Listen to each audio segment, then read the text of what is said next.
최경영의 최강 시사.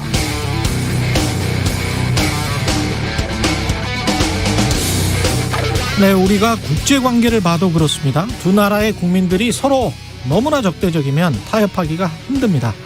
미국 바이든 대통령이 지금 제일 원하는 것은 인플레이션 억제, 물가 상승 억제인데요. 그러려면 금리를 인상해야 합니다. 그런데 미국 중앙은행이 너무나 빨리 너무나 크게 금리를 인상해버리면 경기 침체가 올 수 있습니다. 그러니까 대안은 중국의 싼 공산품이 예전처럼 많이 들어왔으면 좋겠는데 그건 또 중국을 혐오하는, 너무 싫어하는 미국 내 유권자들의 큰 반발을 불러오겠죠. 중국과 패권 다툼도 해야 되고 중국과 협조도 해야 하는 상황. 그러나 그렇게 타협하는 걸 유권자들이 좀 몰랐으면 하는 게 미국 바이든 대통령의 처지입니다. 우리 정치, 경제, 외교도 똑같습니다. 미국 대통령도 난처하고 곤혹스러운 일들이 많은데 우리는 더하죠. 그래서 제가 꼭 드리고 싶은 말씀은 정치라도, 국내 정치라도 이제 쟁점 사안들에 대해 타협하는 것, 합의하는 것 부끄럽게 생각하지 마시고 지지자들 보라고 너무 과격한 선전선동만 하지 마시고 자주 여야가 손을 좀 잡으십시오. 두 거대 정당부터. 오히려 선거 후가 정말 걱정된다, 이런 분들 많습니다. 네, 안녕하십니까. 6월 22일 세상에 이익이 되는 방송 최경영의 최강시사 출발합니다. 저는 KBS 최경영 기자고요. 최경영의 최강시사 유튜브에 검색하시면 실시간 방송 보실 수 있습니다. 문자 참여는 짧은 문자 50원, 긴 문자 100원이 드는 샵9730, 새로워진 콩 어플 또는 유튜브에 의견 보내주셔도 되고요. 오늘 인터뷰에서는 더불어민주당 이재명 대선 후보 만나보고요. 국민의당 권은희 원내대표와 국민의힘과 단일화 제안을 철회한 국민의당 입장 들어보겠습니다.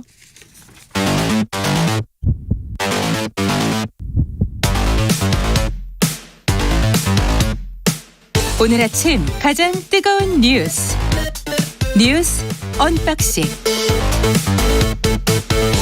네, 뉴스 언박싱 시작합니다. 민동기 기자, 김민아 시사평론가 나와 있습니다. 안녕하십니까? 안녕하십니까? 예, 푸틴이 우라크 돈바스에 지금 러시아 푸틴이 평화유지군 진입을 명령했다. 이름도 또 평화유지군이라고 만들었네. 그러니까 이제 우크라이나 그렇죠. 그 명분을 이제 서로 지금 명분 싸움이긴 한데 그렇죠. 좀 웃음이 나오네요. 평화유지군. 네. 그 우크라이나 네. 동부 지역에, 그러니까 네. 우크라이나의 정치 사회적으로 러시아가 굉장히 오랫동안 영향을 미쳐오지 않았습니까? 예. 그러다 보니까 이제 지금 우크라이나가 서방의 편에 서느냐, 러시아의 편에 그대로 있느냐, 예. 이게 국민적으로도 크게 이제 논쟁거리인데 또 우크라이나 정치도 이 양쪽으로 나눠져 갖고 싸워왔거든요. 그런데 이제 그게 너무 이제 국민들이 신물이 나니까 최근에 이제 선출한 이제 보로드미르 젤렌스키 대통령이 예. 우리나라로 따지면 이제 유재석 씨 같은 사람입니다. 맞아요. 네. 희극인 출신이에요. 그렇습니다. 예. 그렇죠. 예능인. 근데 그래도 이분이 복과대학 나오고 그렇습니다. 예, 네. 굉장히 똑똑한 사람입니다. 그렇습니다. 예. 이분을 그래서 선출한 건데도 여전히 그 친러시아냐 친서방이냐 이 갈등 구도가 남아있는 상황인데 동부 지역이 친러시아 성향의 이제 사람들이 좀 살고 있어요. 크림반도도 그랬고 이 지역도 그랬고. 예. 그래서 이 지역에서 일부 이제 아예 이 지역은 독립국가를 만들겠다. 우크라이나로부터 독립하겠다. 이런 명분을 가지고 반군 활동을 하는 분들이 있거든요. 그렇죠. 그런데 최근까지 서방의 국가들은 이제 우크라이나 정부군을 지원을 하고 러시아는 반군을 지원해서 대리전이 벌어지고 있었는데 예. 푸틴 대통령이 이 두 개 주의 동부 두 개 주의 독립 국가를 승인하겠다. 그렇죠. 네, 이렇게 발언을 한 다음에 거기서 충돌이 일어날 테니까는 평화유지군을 러시아군을 파견하겠다. 그러면 당연히 그 독립을 반대하는 우크라이나 정부군하고 예. 러시아군하고 직접적인 충돌이 일어나게 되는 거죠. 예. 그러면 사실상 전쟁이 일어나는 거 아니냐. 그런데 예. 아직 승인은 했는데 러시아군이 언제 투입될지는 아직 결정을 안 했다고 또 하니까 이걸 어떻게든 막아야겠는데 그런 국제적인 리더십이 이제 좀 이번에 발효가 될 것이냐 상당히 걱정이 됩니다. 이 이야기는 이따가 시네리의 눈에서 좀 자세히 해야 뒤에 되는데 있군요. 네. 예, 예. 혹시 없을까 봐 제가 말씀드렸습니다. 그래서 헛웃음이 좀 나왔고, 근데 이제 우크라이나 입장에서는, 우크라이나 국민들 입장에서는 굉장히 심각한 상황이고, 그리고 딱딱 반으로 나눠져 있는 건 아니잖아요. 아시다시피. 그렇죠. 예, 우크라이나 국민들은 절대적으로 서방 진영으로 가기를 원하는 국민들이 굉장히 많아요. 그 지역별로 좀 편차가 있어서 문제인 거죠. 예, 편차는 있지만 하여간 대부분은 서방 진영으로 가기를 원하기 때문에 그래서 이 대통령 자체도 굉장히 좀 지지율이 높았고 헌법에다 넣어버렸고 그거를 뭐 그런 상황입니다. TV 예. 토론에서 막 주먹이 날라오고 그러더라고요. 그렇죠. 자주권 독립권이라는 그런 차원도 분명히 있으니까 국민들이 그렇게 원한다면 예. 푸틴이 나쁜 거죠. 지금 그렇죠. 상황으로는. 사실 우크라이나가 나토에 가입할 것이냐 서방과 동맹을 맺을 것이냐 그거는 그 나라 국민들이 그 나라 정하는 주권이에요. 건데 그 왜 나라 주권이에요. 옆에 있던 러시아가 가만히 두고 보지 못하겠다는 것인지는 우리로서는 이해하기 그 나라 어렵죠. 주권입니다. 예, 그거는 상식전에서 우리가 생각을 해야 될 것 같고 국회 추경안 처리됐는데 짤막하게 하시죠. 예. 여야가 합의로 본회의를 어제 열었고요. 예. 16조 9천억 규모의 추경안을 처리했습니다. 가까스로 추경안 처리에 합의를 했고요. 수정안 내용은 크게 두 가지입니다. 소상공인 자영업자 320만 명에 1인당 300만 원씩 지급하는 방역 지원금을 간이 과세자 10만여 명 등에게 확대 지급하는 그런 내용이 포함이 됐고 손실보상률을 80%에서 90%로 상향하는 그런 내용입니다. 또 하나는 특수고용 노동자라든가 프리랜서 문화예술인들 있잖아요. 예. 1인당 100만 원을 지급하는 그런 지원 예산도 한 7천억 추가가 됐고요. 취약계층 600만 명에게 자가진단 키트 제공하고 오미크론 확진자 증가에 따른 뭐 생활지원비라든가 이런 예산도 1조 3천억 증액을 하기로 했습니다. 그러니까 원래는 국민의힘이 이 방역 지원과 관련돼서는 1인당 이 자영업자들에게 1,000만 원씩 줘야 된다 이러면서 추경 처리를 이런 찔끔 추경은 사실상 선심성에 그친다 이렇게 반대를 하고 있었는데 네, 선거 전에는 반대를 했었죠. 그렇죠. 예. 근데 그게 어제 좀 합의가 될 것 같다라고 했는데 예. 다시 합의가 결렬됐다라고 소식이 나와서 예. 아 이게 걱정된다 했는데 또 밤이 되니까는 합의를 또 했다.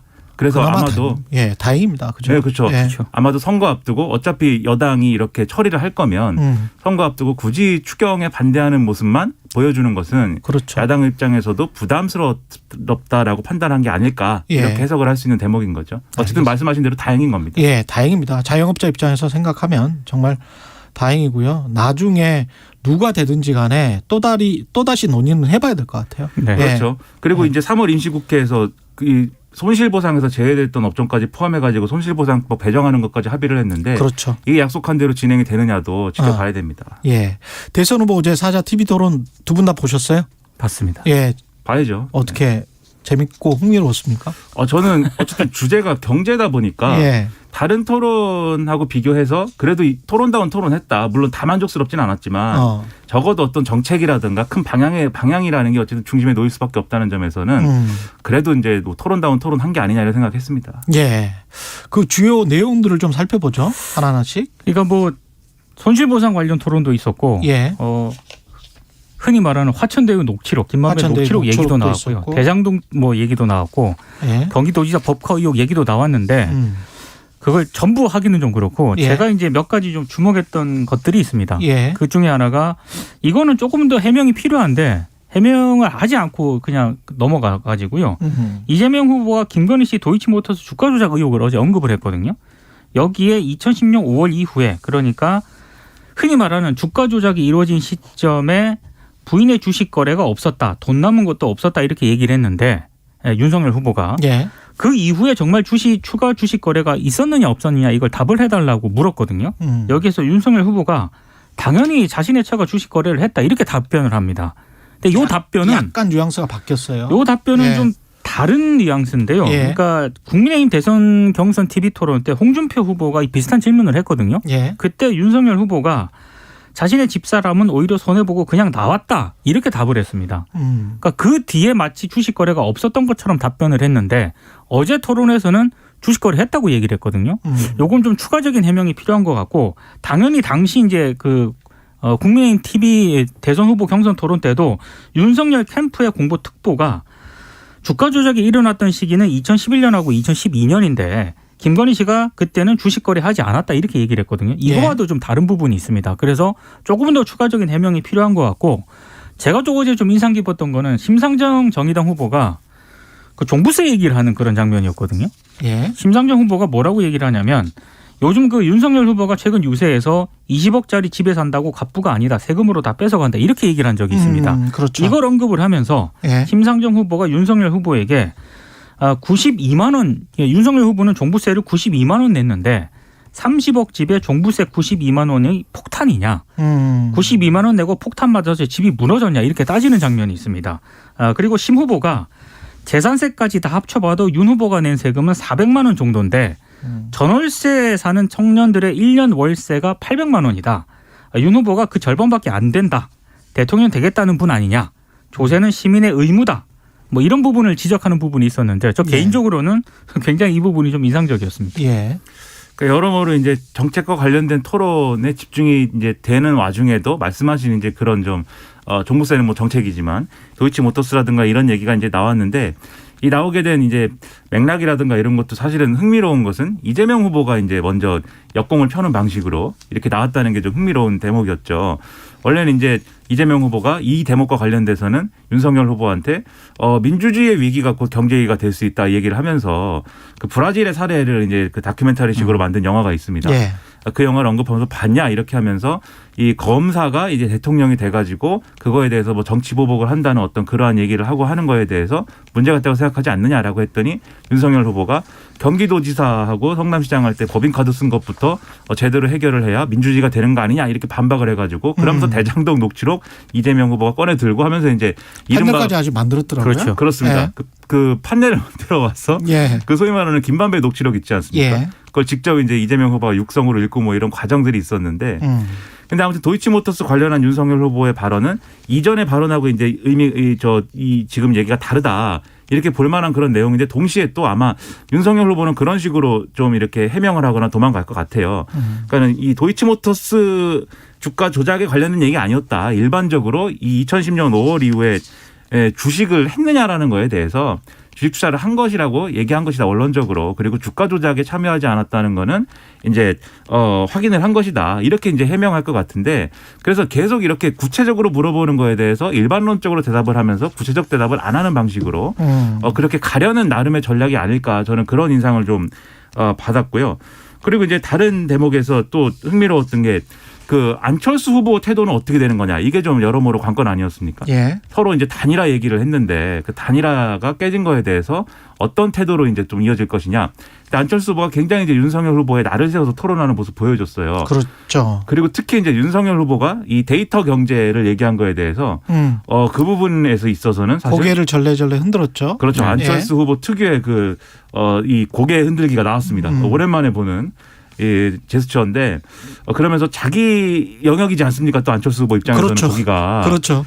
그래서 윤석열 후보가 예. 그렇죠. 윤석열 후보가 그 안철수 후보의 영역으로 빨려 들어가는 바람에 또 제대로 자기의 공약을 설명하지 못하는 상황도 벌어지고 여러모로 흥미로웠습니다. 근데 안철수 후보가 역시 예전에 벤처기업도 해보고 이러니까 예. 실물 경제에서는 굉장히 그렇죠. 좀 강점을 보였고 그 예. 질문에 대해서 윤석열 후보가 제대로 답변을 못하면서 이제 고개를 절레절레 흔드는 그런 모습도 보였는데 저 개인적으로는 토론은 어제 안철수 후보가 괜찮게 했다고 생각을 하고요. 예. 또 하나 인상적이었던 거는 심상정 후보도 저는 상대적으로 잘했다라고 보는데 굉장히 공격적으로 했거든요. 그렇죠. 예, 그런 부분은 또 인상적이었습니다. 특히 이제 부동산 정책과 관련해서 심상정 후보가 이재명 후보를 강하게 비판을 했는데 예. 뭐 이런 내용입니다. 가급적이면 문재인 정부가 실패한 부동산 정책에 대한 대안으로 이재명 후보가 낸 게 이를테면 뭐 공급 폭탄이라든가 규제 완화라든가 부동산 감세다. 예. 근데 이거는 국민의힘에서 계속 문재인 정부 비판하면서 낸 대안인데 이게 옳은 방향이라면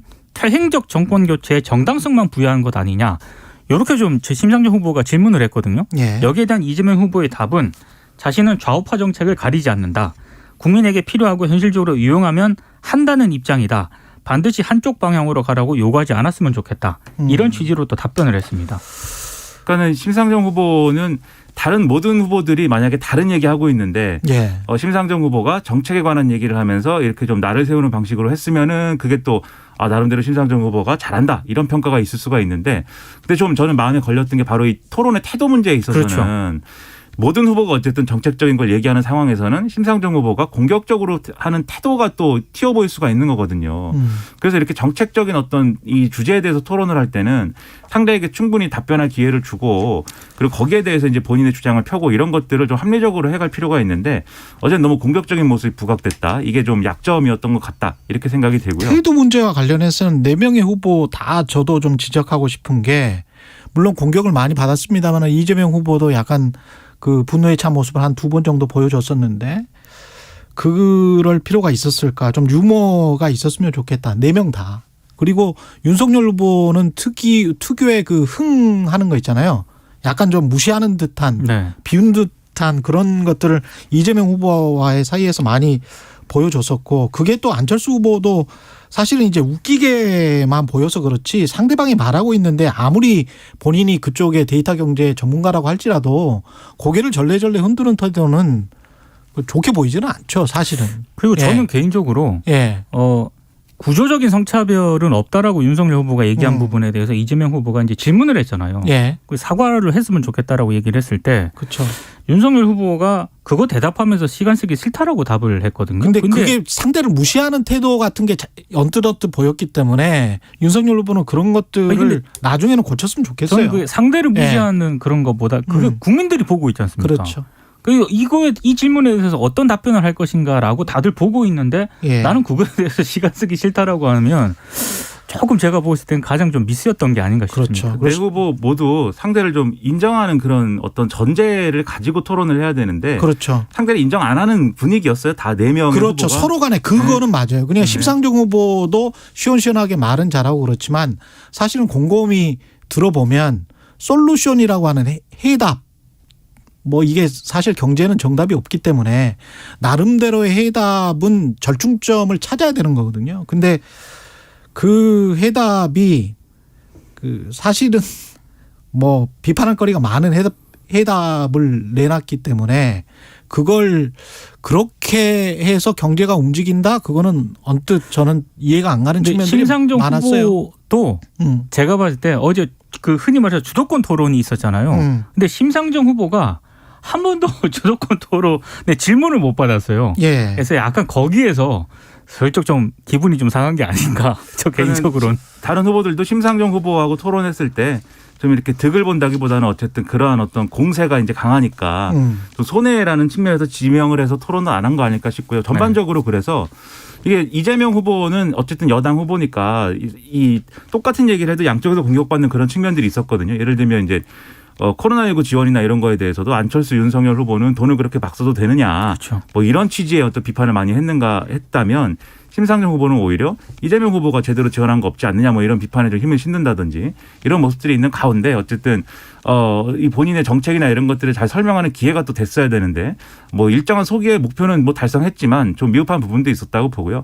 윤석열 후보의 경우에 그런데 그런 건 좀 아쉬웠어요. 분명히 이제 이 토론하기 전에 어떤 전략으로 임할 거냐라는 거에 있어서 혁신 경제와 맞춤형 생산적 복지라는 자신의 비전을 보여줄 것이다. 이걸 각인시킬 것이다. 이런 얘기 언론에 했는데 근데 어제 이제 그런 비전이 각인된다기보다는 다른 후보들의 어떤 약점이나 이런 것들을 지적하는 선에서 본인의 비전을 좀 못 보여준 거 아니냐. 그렇죠. 이런 점은 좀 아쉬움이 있거든요. 그렇죠. 그래서 그건 이후에도 좀 다른 기회를 통해서라도 그런 경제 정책에 대한 어떤 좀 각인을 잘 시켜줬으면 좋겠습니다. 그리고 한 가지만 더 아는 것을 좀 이야기했으면 좋겠습니다. 네 후보 다 너무 이렇게 지난번에도 무슨 아리 백도 마찬가지지만 그 제가 일례를 들어볼게요. 그 워런 버핏이라는 세계적인 투자자가 인터넷 버블이 일어났을 때 나 인터넷이 어떻게 돈을 버는 건지를 정확히 이해를 못 하겠으니까 아직 투자 못 하겠어라고 해서 2000년도에 투자를 안 했어요. 그 사람은.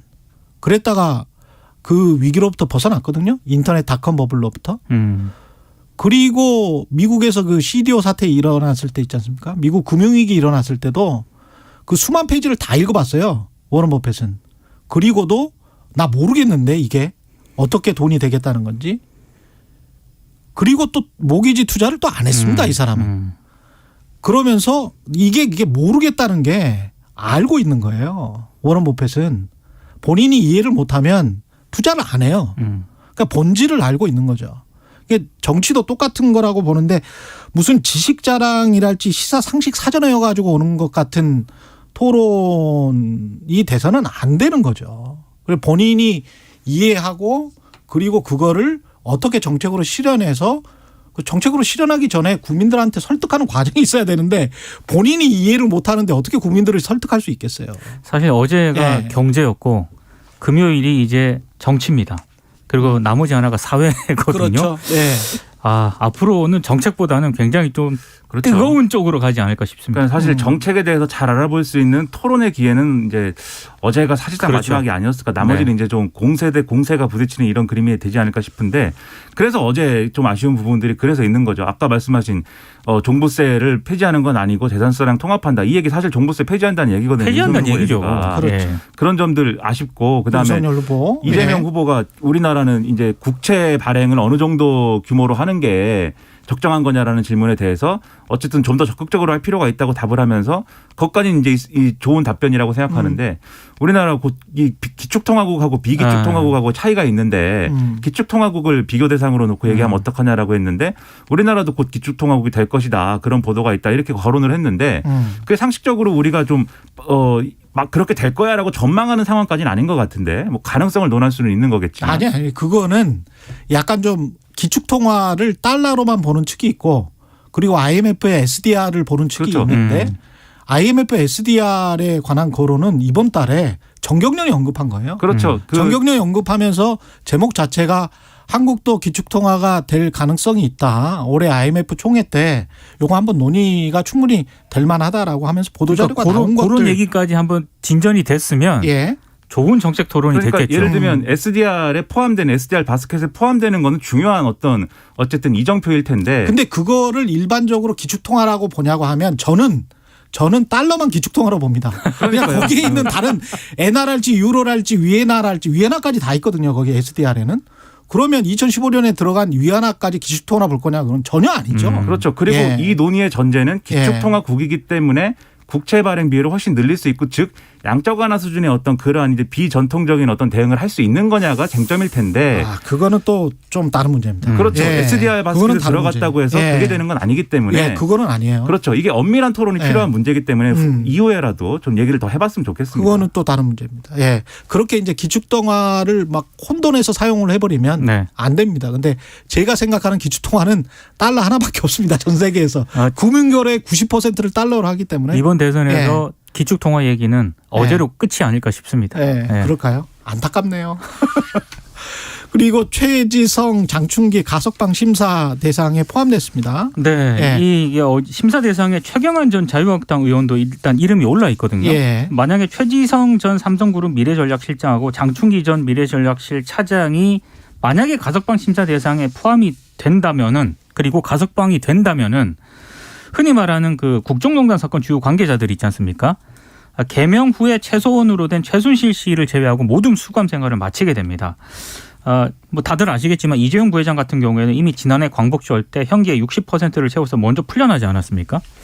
이게 슬슬 풀려나게 된다는 그런 얘기인데 참고로 박근혜 씨 같은 경우에는 이미 신년 특별사면에 포함이 됐고 올해 초 출소를 했고요. 지금 징역 21년이 선고된 최순실 씨만 개명 후에 이제 최소원 씨만 수감 생활을 이어가고 있습니다. 아직 뭐 이렇게 이름이 올라 있는 거지 가석방이 결정된 건 아닙니다. 그러니까 보도를 통해서 나오는데 아마 시민사회단체라든가 또 비판이 있을 것 같아요. 왜냐하면 이게 가석방이라는 게 일정 비율을 채웠고 요건을 맞췄으면은 이제 자동으로 이제 되는 어떤 방식으로 지금 가져가는 거지 않습니까? 법무부는. 그렇죠. 그래서 그런 차원에서 보면은 논란이 없어야 되는데 다만 이분들이 어떤 형을 이제 집행을 하거나 또는 이제 선고를 하는 그런 과정에서 그리고 재판 과정에서 다른 사람들과 똑같은 기준, 똑같은 어떤 그런 정도의 수사를 받고 재판을 받았느냐 그거에 맞춰 갖고 형이 지금 나온 거냐 이런 거에 대해서는 국민들은 또 여러 가지 시각이 있을 테니까 좀 그런 논란이 없도록 사회적 합의라든가 이런 것들을 넓혀가는 과정을 또 같이 해야 되는데 그런 부분 없이 이제 임기 말에 이제 사면이 뭐 된다든지 가석방이 된다든지 이런 것들이 뭐 얘기가 나오다 보니까 아무래도 시민사회단체로서는 아마 반발을 크게 할 것 같습니다. 예, 여기까지 하겠습니다. 많은 이슈들이 있었는데 오늘도 여기까지밖에 못했네요. 토론이 제일 컸기 때문에 예. 어쩔 수 없는 거예요. 예, 토론은 뭐 충분히 근데 좀 못 다룬 게 있어서 좀 아쉽긴 하네요. 뉴스 언박싱 민동기 기자 김민아 평론가였습니다. 고맙습니다. 고맙습니다. KBS 1라디오 최경영의 최강시사 듣고 계신 지금 시각 7시 44분입니다. 오늘도 나오실 때 손난로나 모자, 장갑 등 보온 장비 하나 챙겨주시는 게 좋겠습니다. 지금 철원이 영하 13도, 파주 영하 12도, 충주 영하 10도 안팎을 가리키고요. 찬바람의 체감 온도는 서울이 영하 11도, 대관령 영하 21도 선까지 떨어져 있습니다. 낮 기온도 어제보다 낮겠습니다. 서울이 3, 4도가량 떨어진 영도 안팎에 그치겠고 춘천이 영상 1도, 대전 2도, 광주 3도, 부산, 제주는 6도 정도에 머물겠습니다. 이 추위는 금요일부터 누그러지겠습니다. 서해안과 제주도는 또 한 차례 눈 소식이 있는데요. 오후부터 내일 새벽 사이 많은 곳이 3cm가 쌓이겠고 제주 산지는 5cm까지 예상됩니다. 경기 남부 서해안과 충청 내륙에도 약하게 눈이 날리겠습니다. 건조함은 나날이 더해져가면서 동쪽 지역과 더불어 서울을 비롯한 수도권 내륙, 전남에 건조주의보가 내려져 있습니다. 불씨관리 철저히 해주시기 바랍니다. 지금 서울의 기온 영하 7.1도입니다. 박다효입니다. 이어서 이 시각 교통정보입니다. KBS 교통정보센터의 김민희 씨입니다. 네, 화요일 아침 출근길은 상습 정체 구간 중심으로 출근 정체가 빠르게 늘고 있습니다. 영동고속도로 강릉 쪽으로는 서창분기점에서 월곡분기점 사이와 군포에서 부곡 부근, 다시 신갈분기점 일대와 또 용인에서 양지터널까지 정체입니다. 서울시내 동부간선도로 의정부 쪽으로 상계교 부근 1차로에서는 사고가 나면서 부근으로 많이 혼잡하고요. 반대 성수분기점 쪽으로는 도봉터널 출구부부터 성수분기점까지 긴 정체 이어지고 있습니다. 올림픽대로 공항 쪽으로 잠실철교 부근에는 고장난 차가 서 있는 만큼 주의해서 지나셔야겠습니다. KBS 교통정보센터였습니다.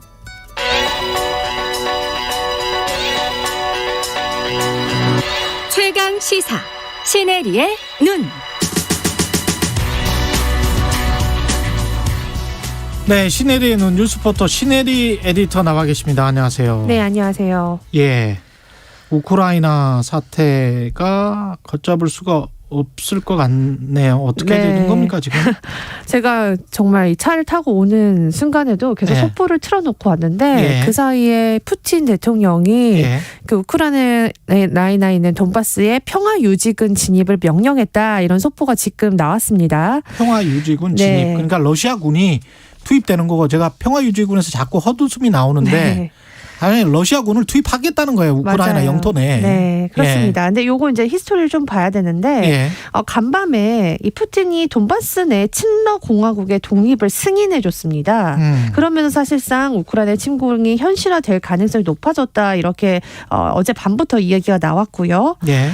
지금 여기 그 공화국 잘 모르시는 분들 위해서 잠깐 설명해 드리자면, 이 그 동부 쪽에, 우크라이나 동부 돈바스 지역에 친러시아 반군 세력이 있습니다. 예. 거기에 이제 돈네츠크 인민공화국 DPR이라고 하고 또 루간스크 인민공화국 LPR이라는 그 두 곳을 지금 공식적으로 독립을 승인한 건데요. 이게 반군 세력이 세운 어떤 자치 정부 같은 건데, 네, 맞습니다. 이곳의 자치권을 러시아가 그냥 공식적으로 인정을 해버렸다. 맞습니다. 근데 사실 이거는 국제법도 위반하는 것이다라는 거고요. 유럽이나 미국이 즉각 반발했습니다. 예. 사실 그 얼마 전까지만 해도 미국과 러시아의 정상회담이 이뤄질 수 있다는 분위기가 또 다시 확산되면서 예.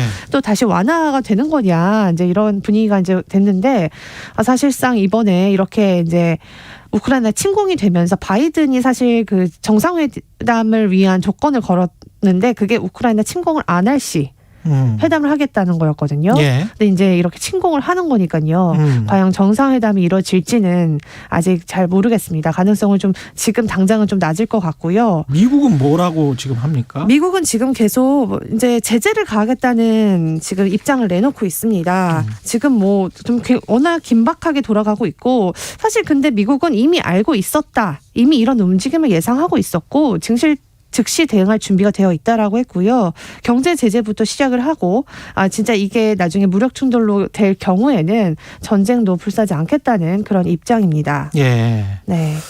유럽은 어떻습니까? 예, 유럽이 이제 프랑스 대통령 마크롱이 굉장히 이제 중재를 하려고 노력하는 모습을 보였거든요. 예. 사실 이 미러 정상회담 자체도 사실 마크롱이 중간에 좀 대화를 하게끔 유도했다고 하는데, 지금 그 마크롱 자체도 이 돈바스 내에 그 독립국 승인을 반대한다, 이렇게 얘기를 했고요. EU에서도 승인을 반대한다고 했고, 앞으로 이제 그 제재를 발동할 것이다 해서 지금 긴급 논의를 하고 있다고 지금 전해지고 있습니다. 예, 돈바스 지역이 러시아 접경 지역이고 우크라이나 동쪽 있는 거죠? 맞습니다. 예. 그 지역에서는 2014년 러시아가 우크라이나 크림반도를 합병한 후 현재까지도 계속 교전이 끊이지 않고 있고요. 거기에 이제 결국에는 교전이 계속 진행되면서 10,000명 이상 사망을 하고, 근데 사실 그때 그 교전은 우크라이나 정부군과 반군 사이의 교전. 맞습니다. 예. 러시아가 그래서 자꾸 평화유지군 얘기한 것도 예. 우리가 이런 전쟁을 막기 위해서 평화유지군을 투입한다. 사실상 이런 제스처가 될 수 있죠. 일종의 명분이죠. 네, 명분이죠. 예. 실권을 장악하려는 어떤 제스처라고 보면 될 것 같고요. 결국 전쟁을 각오하게 된다면 서방 국가에서도 나토를 이 지역에 보낼 수밖에 없는 상황이 될 것 같은데, 그거는 정말 최악의 경우에 그럴 경우 이제 가는 거고요. 아직 외교적 해법은 좀 남아 있다라는 외신의 보도도 있긴 있습니다. 그때 이렇게 주춤주춤 물러서다가 결국은 푸틴의 전략이 사실은 이 두 공화국, 두 지역 이쪽의 분리독립과 사실상의 친러 진영 편입, 네. 러시아 진영 편입 그 정도만 하고 이제 전쟁 끝내고 네.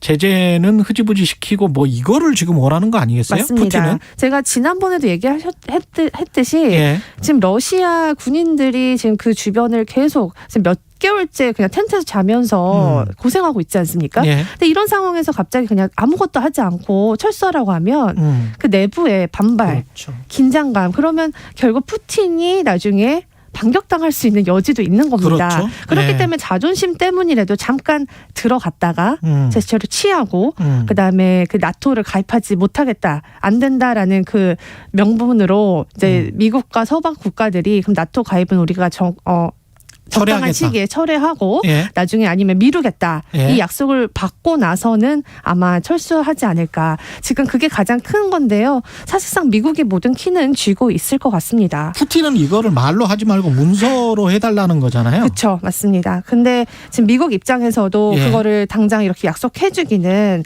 지금 난처한 상황이죠. 미국도 면이 안 서죠. 안 이러면 서죠. 체면이 안 서기 때문에 네. 그걸 또 푸틴에게 그렇게 써준다는 거는 또 러시아에게 굴복한다는 의미가 되니까. 네, 그렇지만 대외적으로. 지금 해외 외신들이 계속 우크라이나인의 표적 대상을 지금 리스트업하고 있다면서 우크라이나에서도 굉장히 지금 위험이 계속 지금 가해지고 있고, 그다음에 민간인들의 뭐 표적살인, 납치, 실종, 구금 이런 것들이 다 포함된 리스트도 돌고 있다고 워싱턴 포스트가 단독 보도하면서 예. 굉장히 지금 사실 바이든 대통령 입장에서는 이걸 어떻게 인권주의적인 방법으로, 해법으로 또 풀어나갈지 굉장히 좀 어려운 입장에 처해 있는 겁니다. 주춤주춤 하다가 러시아가 너무나 유리한 상황으로 갈 것 같은 우려도 드는데요. 네. 푸틴이 국내 보도에서 지금 푸틴이 이미 침공을 했다. 네. 이 말이 아까 그 푸틴의 이른바 평화유지군이 네. 우크라이나로 진격했다 이 말인가요? 맞습니다. 예. 네. 그래서 명령했다라고 알려졌고요. 그 이후에는 지금 제가 또 이 스튜디오에 들어온 지금 이 상황에서 어떻게 또 업데이트가 됐는지는 잘 모르겠지만 예. 일단 명령했다까지는 명령했다. 네. 그리고 백악관의 제재를 꼭 발동하겠다. 그래서 아마도 몇 시간 내에 이제 요 행정명령에 사인을 하고 제재를 하지 않을까 싶습니다. 백악관은 우리처럼 뭐 NSC 국가 안보보장회의 같은 거를 열겠죠. 네, 맞습니다. 예. 네, 그래서 지금 다 회의를 소집했다라고 했고요. 예. EU도 지금 같이 아마 회의를 하고 있는 것 같고요. 한 가지 이제 재밌는 점은 결국 중국 올림픽 끝나고 이렇게 지금 됐다는 점입니다. 그러네요. 네, 올림픽 기간 중에도 가능하다라는 외신의 보도가 있었지만 결국에는 올림픽 끝나자마자 러시아가 이렇게 진행을 하고 있다. 그럼 러시아는 지금 눈치를 본 거는 중국이었다. 네, 그렇게도 볼 수 있을 것 같습니다. 어떻게 보면 이제 중국과 러시아의 동맹으로 미국의 일국 헤게모니 체제를 무너뜨리려고 하는 계산이다. 네. 서방 진영에서는 당연히 그렇게 볼 수밖에 네, 없겠습니다. 네, 왜냐하면 예. 외신에서는 러시아가 중국 올림픽 기간에도 충분히 침공할 수 있다라는 메시지를 계속 내비쳤거든요. 그렇죠. 근데 결국엔 그렇게 되지 않았고 끝나자마자 이렇게 한 거 보면요. 방금 우리 MC께서 얘기하신 그런 해석들이 조금 더 무게가 실리고 있는 것 같습니다. 그러니까 혹시 막판에 어떤 평화적으로 싸우지 않고 네. 해결을 볼 수 있는 방법은 없나요? 이제 끝났습니까? 아닙니다. 평화적인 지금 외교적 해법이 남아 있고 예. 물밑 작업을 하고 있지 않을까 싶습니다. 아직까지 그런 작업들이 어떻게 진행되고 있는지 보도는 되지 않고 있지만 예. 결국에는 외교적 해법을 위해서 지금 사실 서방 국가들은 계속 머리를 맞댈 거고요. 지금 바이든의 입지가 굉장히 좋지 않잖아요. 미국 내에서도. 그렇죠. 그렇기 예. 때문에 지금 전쟁까지는 가지 않는 방법으로 계속 끌고 나가지 않을까. 하지만 겉으로 지금 러시아가 이렇게 강력하게 나온 마당에 또 너무 유화적인 제스처를 하진 못하기 때문에 계속 예. 강경한 메시지를 내놓고 있는 것 같습니다. 나토군은 나토에 가입도 안 돼 있기 때문에 지금 우크라이나 같은 경우에 네. 우크라이나의 병력을 파견합니까? 할 수 있습니까? 이것도 헷갈리는 문제네요. 네, 그렇습니다. 그래서 예. 지금 나토를 보내는 것도 지금 사실상 지금 국제법이나 여러 가지를 좀 따져 본다면 그렇죠. 좀 무리일 수 있긴 하지만 예. 지금 러시아가 사실 먼저 국제법을 어겼다고 지금 서방 국가에서 메시지를 내치고 그렇죠. 있거든요. 그런 상황에서 정말 최악의 경우에는 나토군을 보내지 않을까. 근데 이거는 전쟁을 정말 각오할 전면전이죠. 때, 그렇게 각오할 되면. 때나 할 수 있는 제스처 같습니다. 근데 우크라이나는 지금 나토 가입 포기하라, EU 가입 포기하라 이거는 안 된다는 거고 계속. 네, 우리는 우크라이나가 하겠다? 하겠다는 건데 지금 약간 조금 완화적인 제스처인데요. 일단 도움을 좀 달라, 이 전쟁은 막아달라 또 이렇게 젤렌스키 대통령이 바이든에게 요청한 것으로 알려졌습니다. 힘드네요. 예, 알겠습니다. 시네리의 눈 뉴스포터 시네리 에디터였습니다. 고맙습니다. 감사합니다. KBS 1라디오 최경영의 최강시사 1부는 여기까지입니다.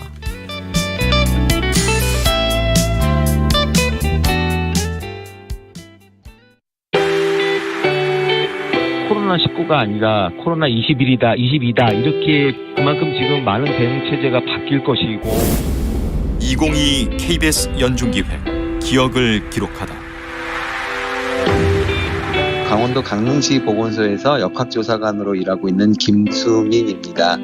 작년 여름부터 지금까지 휴일을 한 번도 쉬어본 적이 없습니다. 사실 설 연휴, 추석, 다 주말도 다 출근을 하고, 물론 저뿐만이 아니라 이제 저희 보건소 식구들이 거의 다 그런 상태에 있습니다. 이제 만성이 됐는지 오늘이 무슨 요일인지 모를 정도로 다 지내고 있기 때문에 다들 저희 보건소뿐만이 아니라 전국에서 아마 다 한계치에 다다랐을 겁니다. 오미크론 변이가 이제 국내에서도 우세종이 된 오미크론 확산세가 본격화하고 있습니다. 지금 예전처럼 역학조사를 진행한다는 건 거의 불가능한 상황이라고 보시면 되고요. 결국은 개인 수준의 어떤 방역 수칙을 철저히 지킨다거나 만남을 좀 자제한다거나 이런 게 더욱더 강조되는 시기가 아닐까 싶습니다. 지자체, 이런 보건소 중심으로 어떤 역학조사를 진행하고 차단하고 막는 위주였다면 이제는 각 개인이라든지 혹은 사업장 혹은 학교 그런 곳에서 스스로 방역 관리하고 접촉자를 관리하고 내가 다니는 곳 혹은 내가 있는 곳 혹은 우리 가정은 어떻게 코로나에 대비를 해야겠다 이런 걸 조금 생각해 주셨으면 좋겠습니다. 강릉시 보건소 김수민 역학조사관은 말합니다. 하루하루 사생활을 왜 묻냐는 오해와 문전박대의 연속이었습니다. 그 모든 노력과 수고에도 오미크론의 확산세는 걷잡을 수 없을 만큼 매서워졌습니다. 이제 역학조사의 바통이 개인에게 넘겨진 상황. 스스로의 방역이 무엇보다 절실한 때입니다. 당신과 대한민국의 기억, KBS가 기록합니다.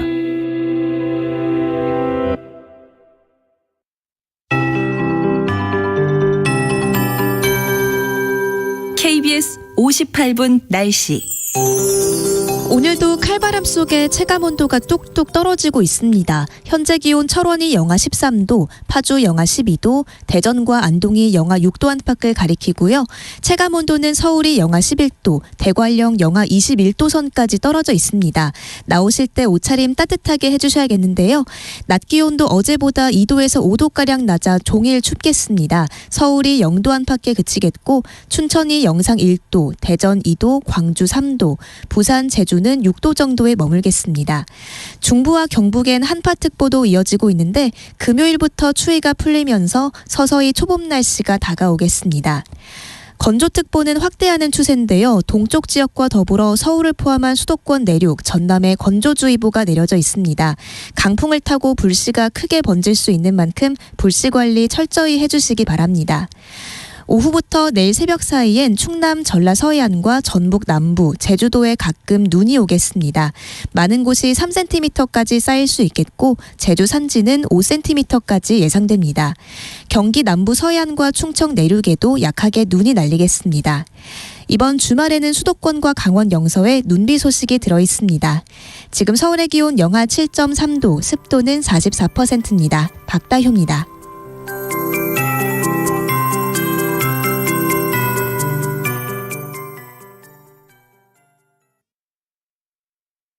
정성을 다하는 국민의 방송 KBS가 8시를 알려드립니다.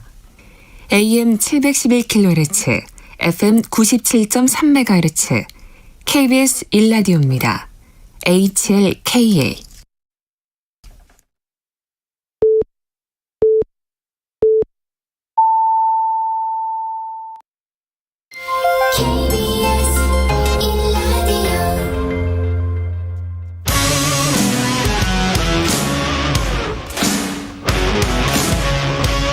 오늘 하루 이슈의 중심 최경영의 최강시사.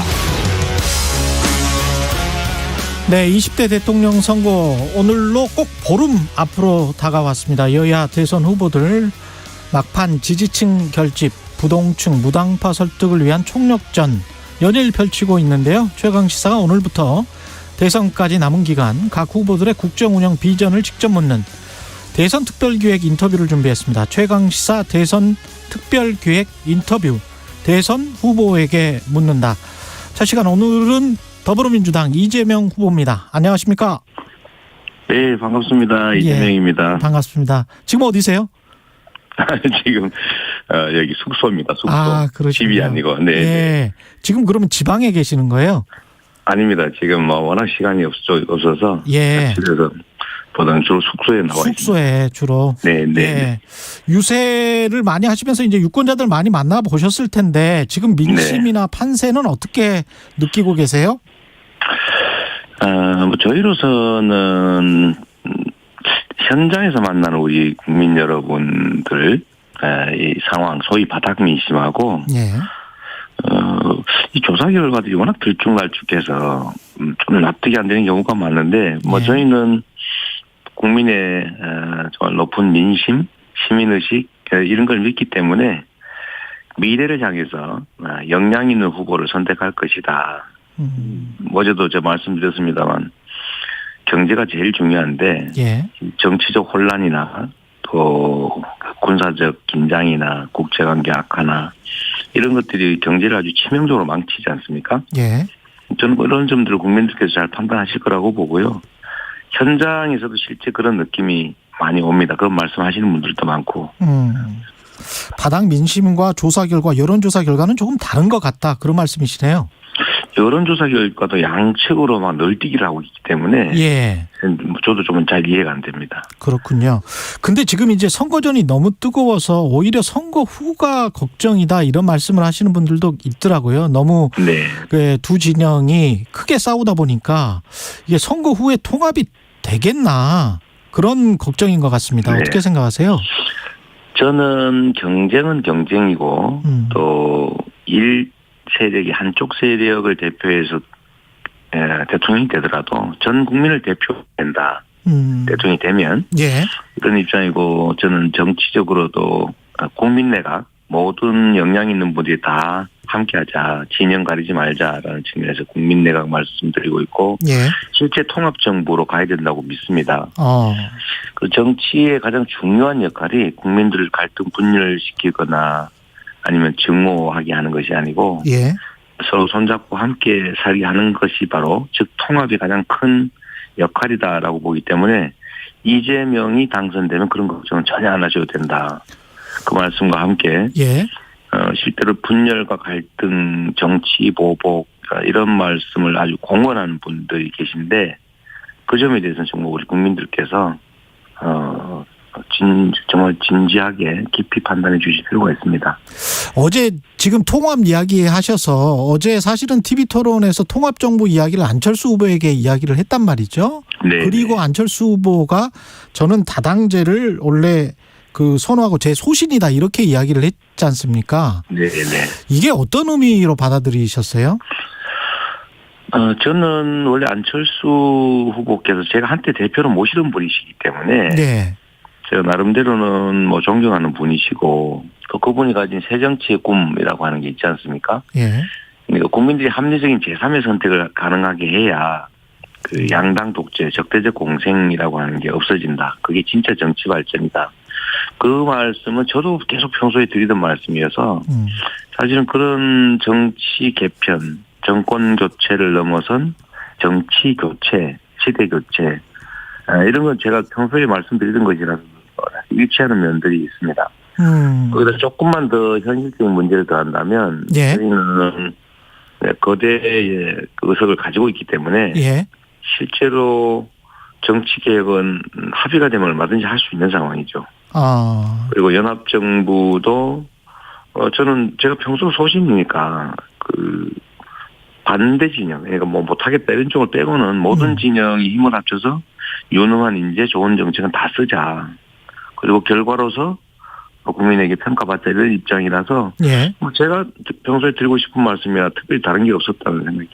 그러면 지금 하시는 말씀은 안철수 후보에 대해서 같이 하자, 통합정부를 구성해보자 이런 말로 제가 해석을 해도 될까요?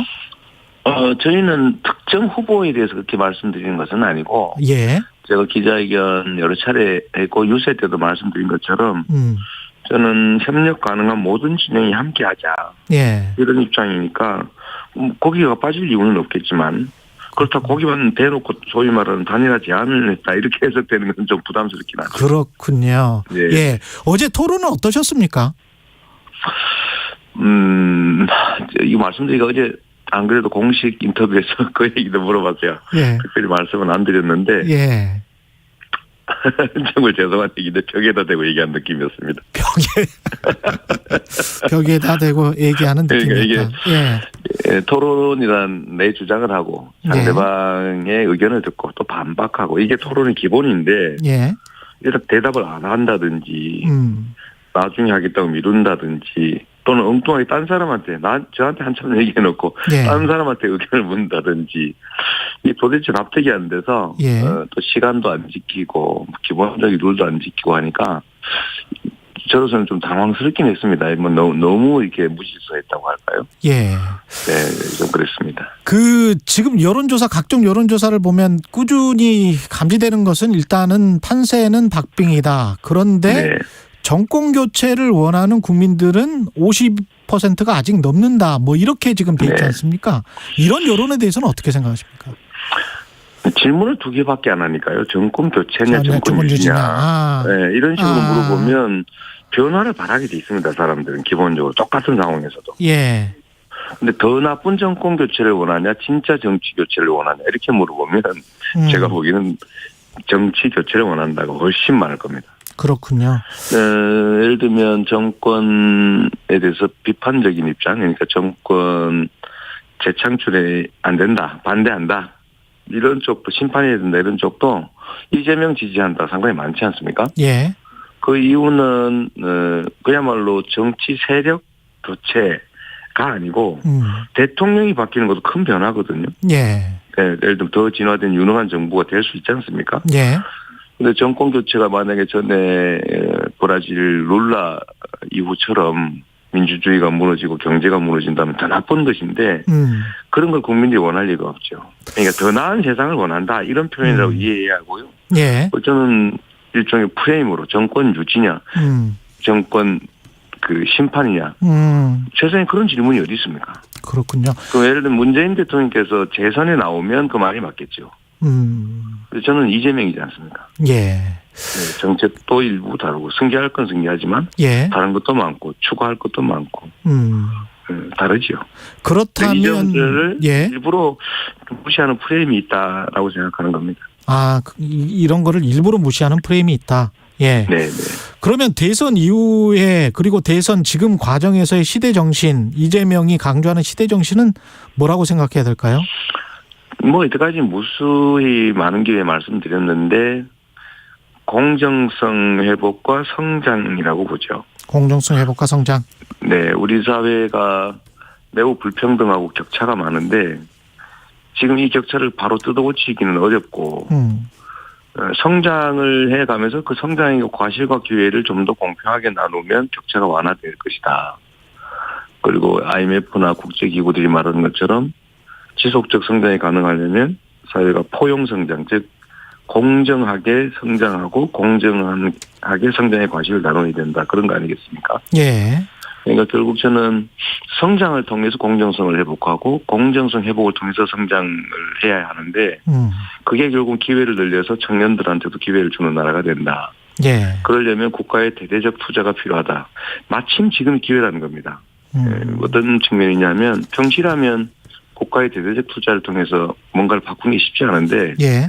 마치 쇼트트럭의 이 코너웍 시점처럼 위기 상황이라서 예를 들면 에너지 전환, 디지털 전환, 주기적 팬데믹, 뭐 미중 패권 경쟁 예. 또는 우리 사회의 양극화와 저성장 이런 게 이제 문제라고 국민이 느끼니까 예. 이걸 바꾸기 위한 국가의 투자, 예를 들면 인프라 투자, 교육 투자, 과학기술 투자, 또는 규제 합리화 이런 걸 통해서 기업들이 새롭게 산업 전환을 할 기회가 온 거죠.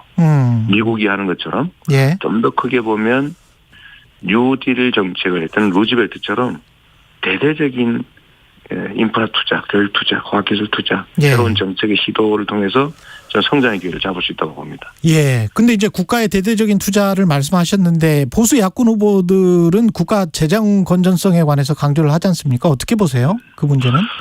일단 재정 건전성은 과도하다 할 정도로 우리나라 국채 비율이 낮아서 예. 윤석열 후보 어제 60%가 적당하다고 얘기했지 않습니까? 예, 이후 기준이죠. 예. 네네. 예. 그럼 그 말에 따르더라도 다른 나라는 110%인데 그냥 그 말에 60% 괜찮다고 따르더라도 300조의 여력이 있는 거죠. 지금 현재 한 50% 되니까. 네, 40몇 퍼센트 정도니까요. 예. 그러니까 저는 지금 투자가 돈을 써서 없애버리는 게 아니고 미래에 더 많은 성장과 과실을 위한 투자이기 때문에 이거는 충분히 여력도 있고 꼭 해야 될 일이고 그다음에 기업들에게 새로운 길을 주는 거라고 봅니다. 그런데 제가 어제 하나 특기할 만한 점은 윤석열 후보께서 국가의 인프라, 교육, 과학기술 투자하고 기업 활동을 구분을 못하세요. 그랬다고 느끼셨군요. 거부한 거죠. 결국 그 부분을 설명해 보십시오. 국가가 투자하는 것, 교육, 인프라, 과학기술 투자 이게 어떻게 기업하고 경쟁을 하는 거냐. 기업들의 경쟁력을 높이기 위해서 토대를 구축해 주는 것이다. 예. 이걸 시장 개입이라고 보고 있더라고요. 시장 활성화라고 봐야지. 예. 제가 거기서 매우 정말 이럴 수가 있나 이런 생각이 좀 들었습니다. 저렇게 해서 무슨 경제 정책을 하실 수 있을까? 심상정 후보와는 그 소상공인 자영업 지원할 때 지역화폐를 넣느냐 안 넣느냐 이거 가지고 좀 언쟁이 있었는데요. 그 부분은 어떻게? 제가 우리 심 후보님은 그런 생각이 들었습니다. 우리 민주당에는 지나치게 좀 과하고 심하시고 국민의힘에는 지나치게 관대하더라. 민주당에는 가혹하고 국민의힘은 관대한데 좀 이해가 안 됐고요. 예. 또 지원 방식이 현금만 줘야 된다는 걸 지원이라고 생각하는 게 제가 매우 놀라웠습니다. 지원은 사실 매출을 늘려주는 경제를 활성화하는 게 훨씬 더 중요합니다. 예.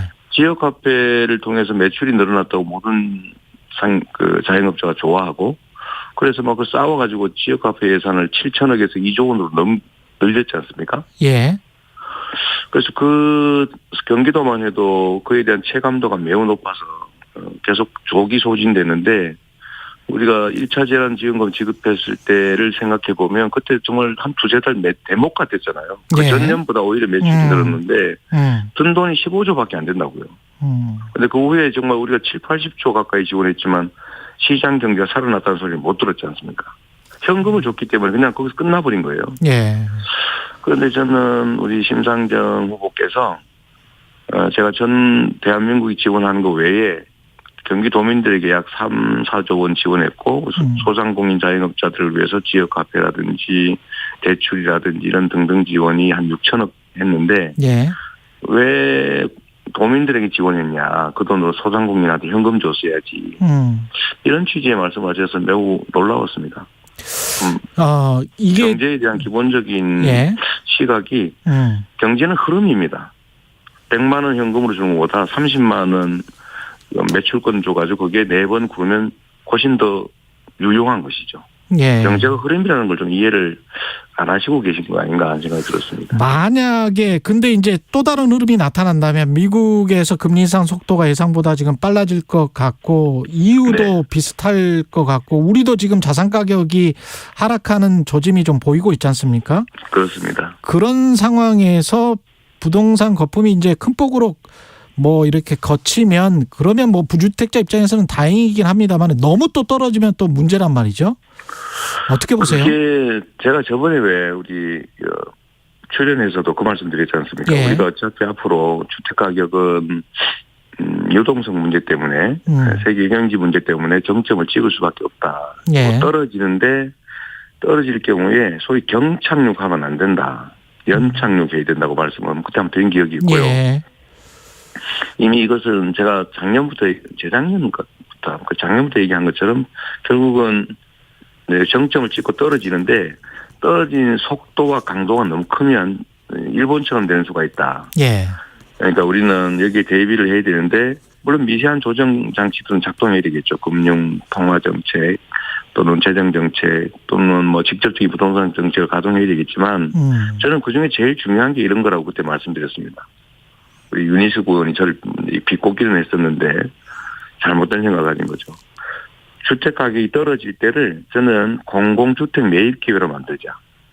우리가 지금 새로 지어서 공공주택을 확보하는 게 어려운데 예. 공공주택은 너무 적기 때문에 한 10% 전까지 또는 20%까지는 장기적으로 올려가야 되기 때문에 집값이 폭락하거나 아니면 급하게 떨어질 때 방치하지 말고 저희는 주택관리공사, 주택매입공사 등을 통해서 좀 매입해서 공공주택을 확보하면 장기적으로 주택가격이 안정화되고 또 단기적으로 본다면 지나친 경착륙도 막을 수 있다. 뭐 크게 비용 드는 일은 또 아니니까요. 그게 또 필요하다고 봅니다. 어떤 뭐 금액의 기준은 있을 것 같은데요. 그러니까 중소형 아파트랄지 빌라랄지 좀 서민 쪽은 매입을 하는 데 있어서 뭐 국민들이 동의하겠지만 그렇죠. 뭐 20억, 30억짜리를 매입할 수는 없지 않습니까? 물론 제가 말씀드린 예. 공공주택이란 예. 우리 국민들께서 싱가포르 형식으로 예. 또는 뭐 평생 주택 방식으로 예. 이렇게 살 수 있는 그런 주택을 말하는 거지 호화주택을 살 필요는 없고요. 그건 예. 더 떨어지는 게 바람직하니까. 예. 근데 예를 들면 중산층용 또는 서민용 주택들을 정말 가격이 많이 떨어지면 그 폭락하면 안 되잖아요. 그러니까 일정 선 이상 예를 들면 주택 가격들 그러니까 생산 원가, 예. 그러니까 토지 조성 원가, 건축 원가 더하기 일정한 뭐 비율을 반영한 금액 이하로 떨어질 경우에는 지금도 우리가 매입 임대 주택이라고 해서 주택을 사고 있어요. 예. 임대용으로. 근데 이건 시가로 사고 있죠. 그러니까 돈도 많이 들고 효과가 적은데 만약에 많이 떨어져서 시중에 일반적 가치보다 더 떨어질 경우는 두는 것이 투자 효과라도 크고 또 한 가지는 주택가격 안정 효과도 있고 또 더 크게 보면 정책 목표로는 서민 중산층용 공공주택을 확보할 절호의 기회로 활용할 수 있다. 저는 언제나 위기를 기회로 활용하자. 이게 뭐 체화돼 있어서요. 저는 이것도 충분히 기회를 만들 수 있다고 봅니다. 일본처럼 잃어버린 30년 가면 안 되겠죠.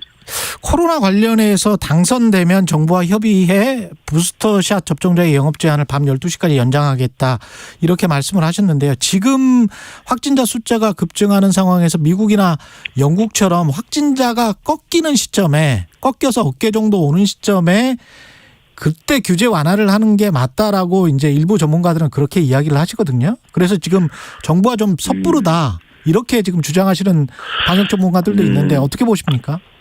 저는 좀 다르게 봅니다. 예. 과거의 코로나는 속도는 느리고 치명률은 높았다. 지금은 속도는 빠르고 치명률은 낮다.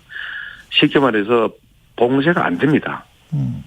이런 상황에서 괜히 봉쇄한다고 국민들 고통을 심하게 할 필요는 없고 우리는 다른 나라와 다르게 마스크를 국민들이 너무 잘 착용하고 계세요. 제가 마스크 착용 명령, 행정명령을 처음으로 한 사람이긴 한데 이게 효과로는 제일 크다. 근데 지금 해외는 방역을 풀었는데 마스크까지 지금 착용하지 않는데도 치명률이나 이런 데서 큰 문제가 아직은 발생하지 않고 있다. 예. 그리고 우리는 마스크는 철저히 착용하고 기본적인 규제는 하되 방역 예방접종 3번씩 맞고 마스크 쓰고 다니는 사람들이 9시 넘어서 더 다니면 또는 10시 넘어서 더 다니면 문제다. 이건 사실은 행정 관료의 편의적 발상에 좀 가깝다는 생각이 듭니다. 예. 그래서 저는 앞으로 스마트 방역으로 전환을 해야 되는데 코로나의 그 상태가 좀 많이 바뀌었으니까 예. 중환자 관리 중심으로 방역 시스템을 바꾸고 마스크는 철저히 착용하면서도 경제 활동의 자유는 계속 좀 확대해 나가고 그리고 거기에 더해서 경제 부스터 샷을 하자라고 좀 말씀드리는데요. 예.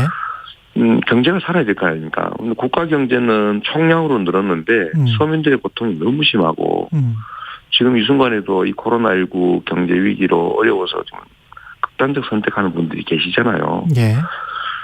이런 부분에 대해서 우리가 좀 더 관심을 가져야 되는데 그렇다면 정말 말단부, 사지 말단부가 썩어 들어가는 이런 지역 경제, 골목 상권, 서민 경제에 좀 온기가 돌아야 된다. 방법은 현금으로 지급하는 방법도 있는데 그건 효과가 제한적이기 때문에 예.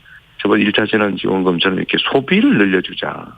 매출을 늘려주자. 그러면 이중 효과가 있지 않습니까? 네. 가계 소득도 지원하고 그게 소상공인 매출도 늘려주고 그게 또 굴러서 경제 활성화 효과가 있다는 건 이미 증명된 사실이니 소비 쿠폰 또는 지역 카페 또는 직접 지원 또는 부채 인수, 신용 대사면, 그다음에 만기 연장 이런 것들을 통해 기본적으로 살게 하고 또 이제 매출도 늘려드리고 국민들의 가계 소득도 늘려드리고 경제도 활성화하는 이런 경제 부스터 샷을 해야 되고 그러려면 최소 50조 원은 더 필요하겠다.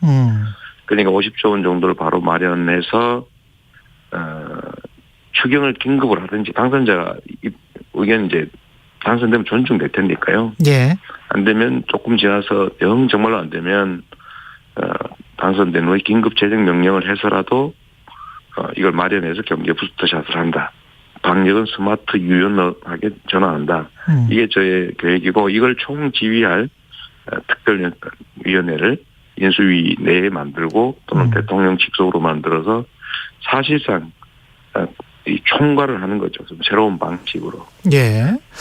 어제 심상정 후보가 지적한 것 중에 탄소세랄지 국토보유세 세금이라고 그냥 말을 하고 국민들에게 정직하게 말을 하고 그거를 거둘 필요가 있으면 그렇게 그냥 말하는 게 낫지 토지이익 배당금 뭐 이렇게 이야기하는 것은 아니지 않느냐 이런 지적을 하던데요. 어떻게 보십니까? 저는 심 후보께서 이제 증세가 정의다 이런 일종의 좌파적 관념을 많이 가지고 계셔서 그런지 저는 세금이라는 거하고 부담금이라고 하는 것은 다르다고 봐요. 세금이라고 하는 것은 세금 걷어서 국가의 일반적인 재정 수요에 충족하는 거잖아요. 쓰는 거잖아요. 다리도 높고 세금 내는 사람한테 돌려주는 건 아니지 않습니까? 그렇죠. 예. 이런 거는 근데 제가 말씀드린 것은 부동산 투기를 막으려면 보유세를 외국에 5분의 1에 불과하니까 좀 올려야 된다. 근데 올리면 저항이 심하지 않습니까? 세금 걷어서 자꾸 쓰니까. 그래서 이거를 걷어가지고 이거는 전부 국민에게 다 돌려드립니다. 딴 데 안 씁니다. 이거는 용도가 다르지 않습니까? 그래서 국민의 90%는 내는 것보다 받는 게 많고 또는 토지가 없는 사람은 내는 거 없이 받겠죠. 그러니까 우리나라는 토지 불평등이 심하니까 많이 가진 극소수는 손실을 보겠지만 국민 대다수는 이익을 보고 토지 투기도 막고 그다음에 토지 양극화도 막고 자산 양극화도 막고 이런 효과가 있기 때문에 이거는 새로운 제도로 봐야지 세금 걷는다 이런 국힘의 공격에 동조하시는 게 좀 이해가 안 됐습니다. 알겠습니다. 예. 탄소세도 마찬가지인데요. 예. 탄소세를 우리가 부과하지 않으면 탄소 부담금이죠. 정확하게 얘기하면. 예. 이제 화석연료 사용에 대해서 부과당금을 부과하는데 이걸 안 하면 우리가 수출을 할 수 없게 됩니다. EU 이런 데서 탄소세 부담금 부과 안 하면 그만큼 부과하겠다는 거잖아요. 결국은 우리가 톤당 10,000원 정도 지금 부담하고 있는데 5만 원 정도가 유럽의 기준이고 지금 국제기구는 15만 원까지 올리라는 것인데 급격하게 할 수는 없지만 올리면 물가가 올라갑니다. 알겠습니다. 그럼 국민들이 고통스럽잖아요.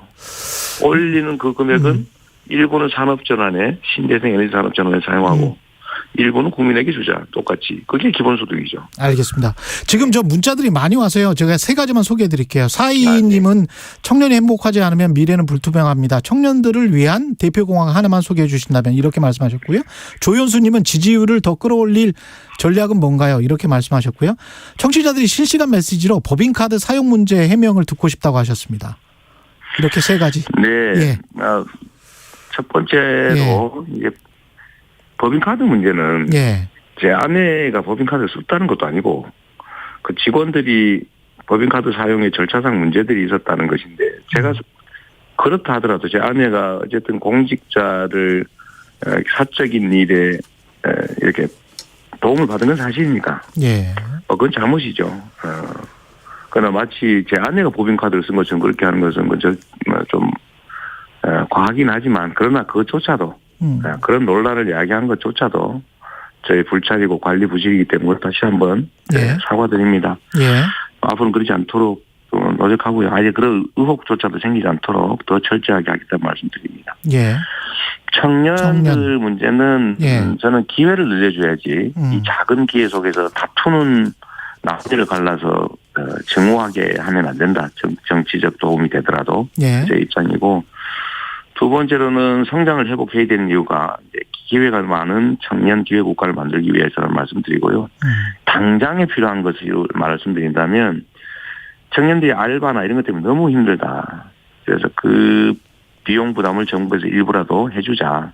그런 측면에서 청년 기본소득을 도입하자. 성남시 경기도에서 워낙 평판도 좋았고 기대가 높았기 때문에 19세부터 29세까지 연간 100만 원을 지역카페 형태로 지급하자. 그럼 소상공인들의 매출도 늘겠죠. 또 하나는 교육 기회를 확대하자. 또는 학습 기회를 확대해 주자. 또 세 번째로는 지금 최근에 자산 형성 기회가 문제가 되는데 청년 희망 적금 너무 인기가 좋지 않습니까? 1년에 한 100만 원 정도 지원해 주는 건데요. 저희는 청년 기본소득 하게 되면 연간 100만 원씩을 지원하게 되니까 좀 기대해 주시라는 말씀과 함께 지금 300만 명이 대상자라는데 38만 명만 대상이 되니까 경쟁률이 너무 치열하고 잔인한 것 같습니다. 9% 적금 주는 거 그거요? 그래서 이거는 좀 원하는 사람 다 할 수 있는 정도로 해줘도 크게 예산 부담 되지 않으니까 좀 확대해주면 좋겠다는 생각이 들고요. 제일 중요한 것은 청년들의 역량 확대 기회와 또는 도전할 기회를 줘야 된다. 그래서 저는 청년 기본소득 같은 경우는 도전 비용을 국가가 책임져 준다. 이렇게 좀 이해해 주시면 좋을 것 같습니다.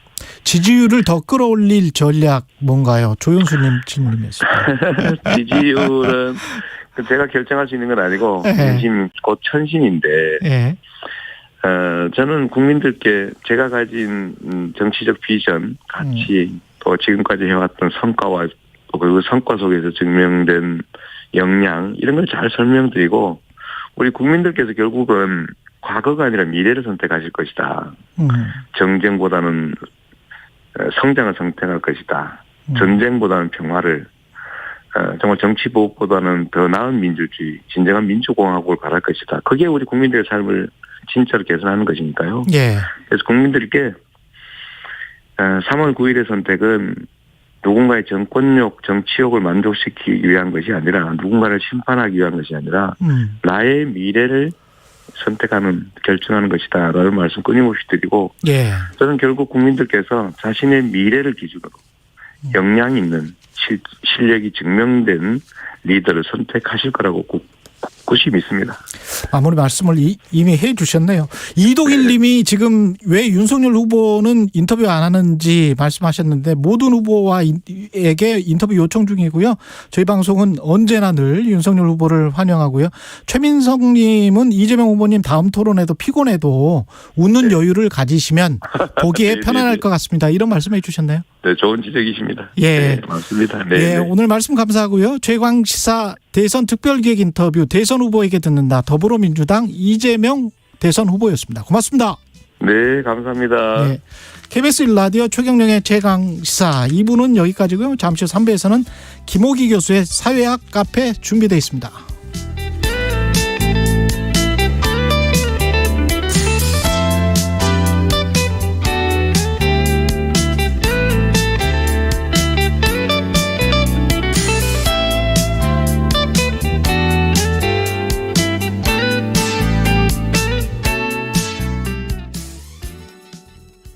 잠시 후 8시 반부터 일부 지역국에서는 해당 지역 방송을 보내드립니다.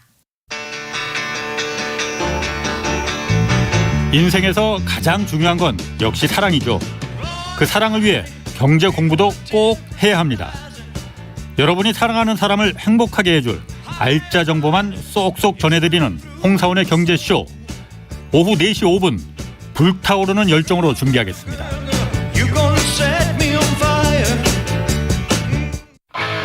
야심차게 시작한 2022년인데 이렇게 살아도 되나 걱정되나요? 괜찮아요? 잘하고 있어요. 진짜 시작은 지금 이 순간부터. 매일 오후 5시 5분 매일 함께 주진우 라이브. 지금 시각은 8시 30분입니다. KBS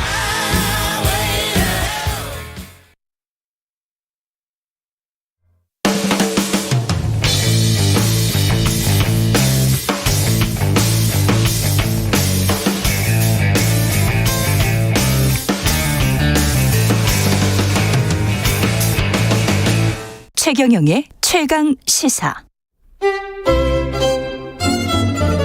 최강 시사 김호기의 사회학 카페. 어서 오세요.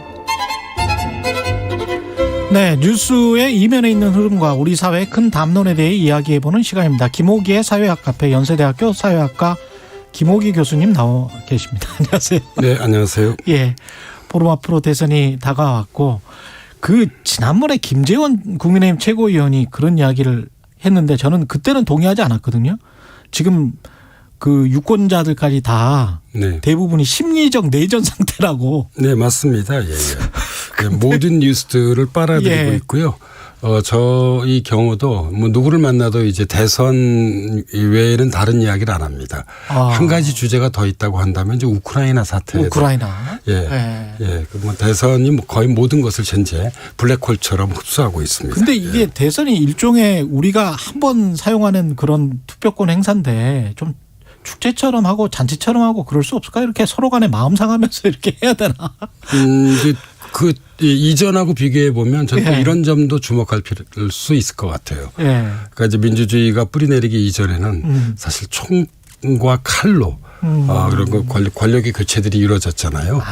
예, 그래서 심리적 내전 상태라 하더라도 예. 이제 선거나 투표를 통해서 예. 어떤 그런 권력을 바꾼다는 것 자체가 사실상 상당히 평화로운 방법이라고 할 수 있을 것 같습니다. 예. 그나마 이렇게 하는 게 가장 평화롭네요. 그렇습니다. 생각해 보니까. 예. 무혈혁명, 유혈혁명 뭐 이런 것보다 훨씬 낫죠. 그렇죠. 예, 예. 제가 보기엔 뭐 예. 근대 사회의 이 성취 중에 하나인 것 같습니다. 민주주의라고 하는 것이요. 예. 네. 오늘 말씀하실 내용이 이제 프레임인데 프레임이라는 게 뭔지를 이제 이해하지 못하는 분들도 대부분일 것 같아서 프레임의 정의부터 말씀해 주시죠. 우리가 어떤 사실이나 현상을 이해하고 인식할 때 그러니까 그것을 그것대로 받아들인다기보다는 이 프레임이란 말이 틀이잖아요. 예. 예, 그래서 생각의 틀, 사고의 틀을 통해서 받아들입니다. 그러니까 다시 말씀드리자면 내 머릿속에 있는 생각하는 틀. 예, 예, 예. 그런 사고의 틀을 프레임이라고 하는데요. 그러니까 다시 말하자면 현상이나 뭐 사회 또는 세상을 바라보는 인식의 틀이라고 할 수 있습니다. 조금 더 좀 부연 설명을 해보자면 이 프레임을 널리 특히 이제 정치 영역에서 알리는 뭐 알려진 사람이죠. 미국 언어학자인 조지 레이코프입니다. 예. 그러니까 레이코프에 따르면 객관적 사실은 존재하지 않습니다. 그러니까 레이코프는 이제 언어학자인데요. 우리는 마음속에 있는 프레임에 부합할 때 사실이 사실로서의 의미를 가진다는 것입니다. 그렇습니다. 예, 그리고 모든 이 말이나 단어들은 프레임을 불러내는데요. 이 특정 단어를 반복해 들으면 그 프레임이 강해집니다. 그리고 특정 단어를 반복해 들으면. 예, 예를 들자면 뭐 정권 재창출 혹은 정권 교체 이런 걸 우리가 반복해 듣잖아요. 예. 그리고 반복적으로 이렇게 들어서 프레임이 이 강해진 것이 일종의 이제 상식처럼 됩니다. 예, 그러니까 예를 들자면 이번 대선에서는 정권 재창출을 해야 해.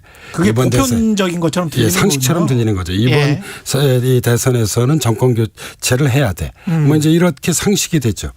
그리고 이제 이러한 상식이 된 프레임이 실제 하는지는 사실 의심하지 않습니다. 예, 이게 사람들이 의심하지 않는다. 예. 이게 정말 그 틀에 갇혀버리면. 예, 갇혀버리게 되면요. 예. 예. 그리고 이제 그걸 그대로 수용하게 되죠. 그래서 이제 프레임은 양면성을 가지고 있습니다. 그러니까 문제를 분명하게 볼 수도 있지만. 그렇죠. 그러나 동시에 우리의 의식을 흐리게 할 수도 있습니다. 예. 그렇죠. 예. 그래서 프레임이 굉장히 중요한데 특히 선거전에서의 프레임은 너무나 중요하겠습니다. 유권자들에게 이렇게 사안을 바라봐. 이렇게 사실은 거의 강요하다시피 계속 주입하는 거잖아요. 이게. 예, 그러니까 정치권 그리고 이제 더해서 사실 언론들도 마찬가지인데요. 끊임없이 프레임 만들기를 시도하게 됩니다. 그러니까 예를 들자면 뭐 이건 이제 현재 드러난 여론조사 결과인데요. 그러니까 이번 대선의 규정을 정권 재창출이냐 정권 교체냐라고 보면 정권 교체 여론이 50%가 넘잖아요. 그렇죠. 그러면 야권에게 유리한 것이죠. 예. 근데 다른 프레임으로 봐보면 또 다른 프레임으로 봐보면 안철수 후보가 말했던 정치 교체 뭐 이런 식으로 말하면 예, 보면은 또 이제 그 지금 대선에 대한 기본 성격 규정이 달라지게 됩니다. 그렇죠. 그러니까 최근 이제 여권에서는 이런 정권 재창출이냐 정권 교체냐에 맞서서 통합 정부냐 이 검찰 독재냐 이런 또 프레임을 현재 활용하고 있습니다. 그렇죠. 그러면 이제 이번 대선의 성격이 아주 달리 보이게 되죠. 그래서 이런 프레임 만들기를 뭐 영어이긴 합니다만 프레이밍이라고 프레이밍이라는 말도 많이 쓰고 있습니다. 예. 이게 그런데 그렇게 여론조사를 하고 그다음에 언론이 또 보도를 하고 그게 몇 개월 동안 이어지면 그걸 또 믿고 그러면 다시 그게 여론조사나 언론에 반영이 되고 이런 그런 이제 일종의 서로 주고받는 그런 순환 구조를 이루게 됩니다. 그럼 뭐 그 일반적인 프레임이라는 프레임 이론을 잘 인식하지 못하거나 어떤 이게 일종의 선전선동이 될 수 있다라는 생각을 못하는 분들 같은 경우는 그 프레임에 빠져서 본인의 고유한 생각을 갖지 못하고 투표장에 갈 수도 있습니까? 그러니까 레이코프는 좀 부정적인 측면을 많이 봤습니다. 우리의 어떤 정치적 판단을 프레이밍이 이제 흐리게 한다는 것이죠. 참 뭐라고 하기가 힘드네요. 그 현실인지 아니면 현실에 대한 그냥 인식인 건지 그게 참 언론학에서도 계속 고민이었는데. 그렇죠. 그러니까 두 개가 중첩되어 있습니다. 그러니까 사실상 그렇다고 해서 프레임이라고 하는 것이 허공에 떠 있는 것은 아닙니다. 뭐가 좀 있으니까 그렇죠. 말을 하는 거고 그게 또 나름의 어떤 그런 내용을 거거든요. 가지고 있습니다. 그러나 그렇죠? 이제 그 이 프레임이 사실상 또 사실이 가지고 있는 어떤 다양성들을 제한해 버리게 됩니다. 완전히 진실이라고 하면은 사실은 거기에는 주장이 섞여 있다. 그래서 이제 이런 측면에서 보면 그러니까 이 선거나 투표 같은 것을 우리가 이제 프레이밍 그 전쟁이라고 일컫게 됩니다. 그렇죠. 그러니까 예를 들자면 현재 우리 대선 같은 경우에 정권 재창출이냐 정권 교체냐라고 하는 요 프레임으로만 치러지게 된다면 사실 야권에겐 절대적으로 유리하죠.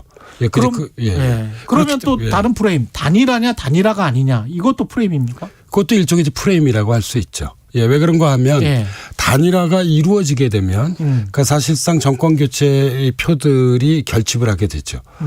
그러나 이제 지난 일요일 날 안철수 후보가 단일화를 거부했잖아요. 그렇죠. 그러니까 이제 철회했는데 이런 경우에는 이제 정권 교체 표심 그 표들이 윤 후보와 안 후보로 이제 이렇게 나눠지게 되죠. 그렇군요. 그래서 안철수 후보도 굉장히 좀 고민을 많이 했군요. 그 프레임에 한번 걸리면 뭐 쉽지 않은 그런 상황. 그러니까 이렇게 될 것 같습니다. 그러니까 예를 들자면 그러니까 지금 정권 교체를 원하는 사람들의 입장에서 보면 그러니까 내심 안 후보를 더 많이 지지하지만 그러니까 정권 교체라고 하는 프레이밍을 쫓아서 어떤 그런 차선책으로서 윤 후보를 지지할 수도 있는 것입니다. 그렇죠. 지금 남은 선거 기간은 매우 중요한 어떤 그런 제가 보기에는 포인트 중에 하나가 될 것으로 보입니다. 그럼 이 부분이 만약에 이제 지난 일요일에 단일화 제안을 철회했는데 이 부분이 정권 재창출이냐 정권 교체론이냐 뭐 정치 교체냐 어떤 영향을 미칠까요? 합종 여론에 따르는 것일까요? 아니면은 그냥 이대로 가도? 그러니까 일단은 저는 뭐 그 지난 일요일 날 예. 그저께 있었던 그 이 단일화 철회가 이 그 야권에게는 좀 불리할 것 같습니다. 어떤 형태로든 안 후보가 끝까지 완주하게 된다면 이것도 이제 가봐야 아는 것인데요. 예. 네.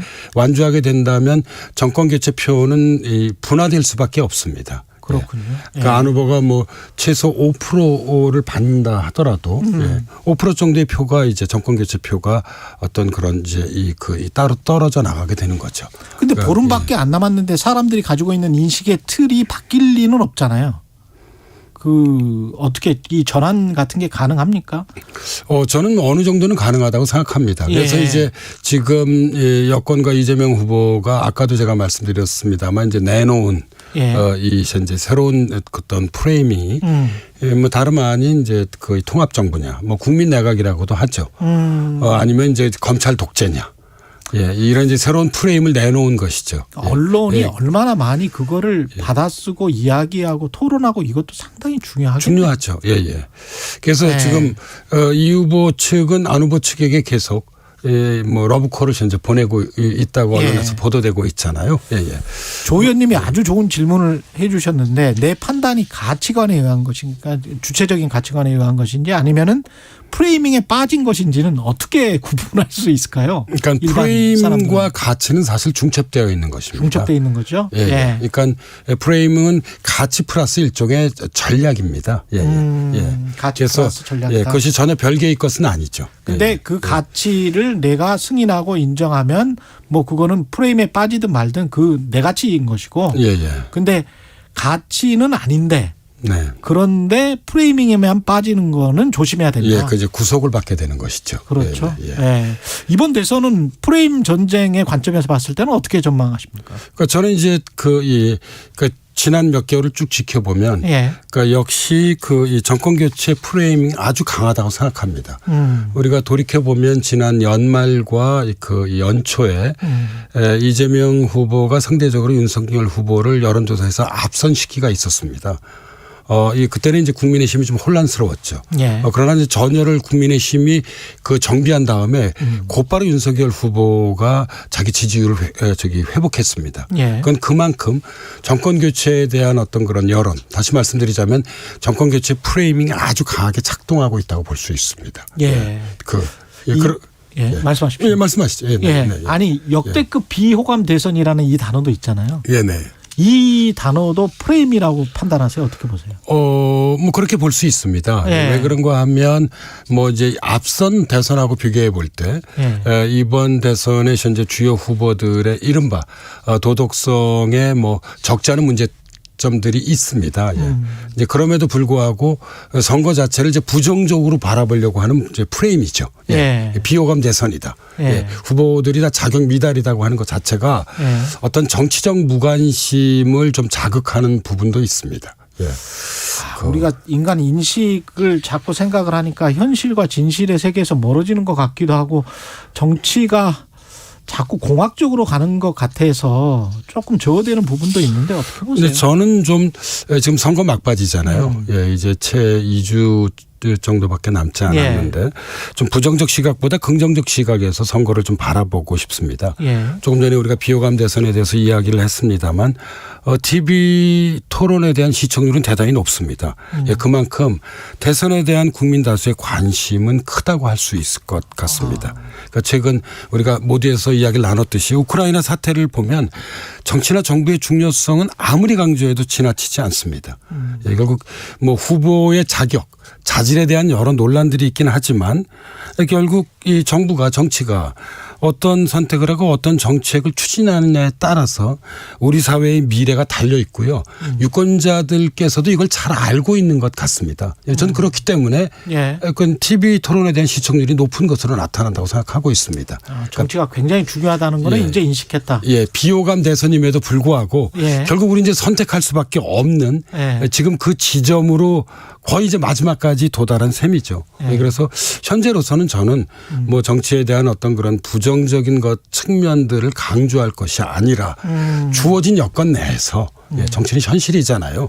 유권자들이 현명한 선택을 할 수 있기를 뭐 기대하는 것이 전 최선이지 않나 하는 생각을 가지고 있습니다. 알겠습니다. 현실적으로 선택할 수밖에 없다. 예, 그런 말씀이네요. 예, 네. 뭐 좀 예. 그런 현재 뭐 시간으로 예. 지금 성큼성큼 다가서고 있죠. 예. 10여일밖에 남지 않았기 때문에요. 알겠습니다. 네, 네. 고맙습니다. 예. 사회학 카페 연세대학교 사회학과 김호기 교수님이었습니다. 고맙습니다. 네, 감사합니다. KBS 1라디오 최경련의 최강시사 듣고 계신 지금 시각 8시 44분입니다. 이 시각 출근길 교통정보입니다. 출근 정체 최대를 보이면서 곳곳으로 돌발 구간도 많습니다. 서울시내 강변북로 구리 쪽으로 월드컵대교 부근 1차로에서는 사고가 났는데요. 교통량도 워낙 많은 구간이다 보니 행주대교부터 정체 심합니다. 이후로도 반포대교까지 더딘 흐름 길게 이어지고 있습니다. 내부순환로 성수분기점 쪽으로 홍지문 터널 1차로에서도 사고가 났습니다. 이 여파바다 홍제램프부터 정체 매우 심해졌습니다. 그 밖에 수도권 제일순환고속도로 일산에서 판교 쪽으로 계양 부근에서도 사고가 나면서 1차로와 4차로를 막고 처리 작업을 하고 있는데요. 이 여파바다 부근으로 많이 혼잡해졌고요. 이후로 송내까지 정체가 더 심해져 있습니다. KBS 교통정보센터였습니다.